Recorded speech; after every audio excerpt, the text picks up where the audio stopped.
తదుపరి సింహరాశి. మఖా నక్షత్రం 1, 2, 3, 4 పాదముల వారు, ఉభా నక్షత్రం 1, 2, 3, 4 పాదముల వారు, ఉత్తరా నక్షత్రం మొదటి పాదం వారు ఈ యొక్క సింహరాశి జాతకులై ఉంటారు.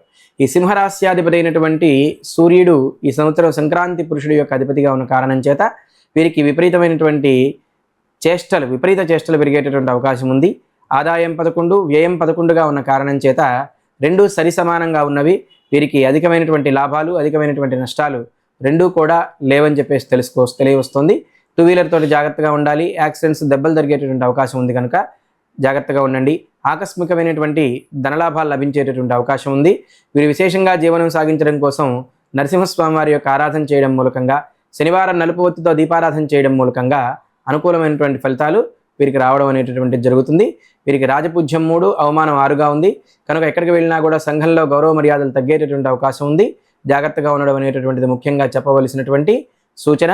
ఈ యొక్క సింహరాశి జాతకులు ఎవరైతే ఉంటారో ఖచ్చితంగా శనివారం నలుపు ఒత్తితో దీపారాధన చేయడం మూలకంగా, తెల్ల వస్త్రాలు ఒంటి మీద ధరించడం మూలకంగా మంచి ఫలితాలు వస్తాయి.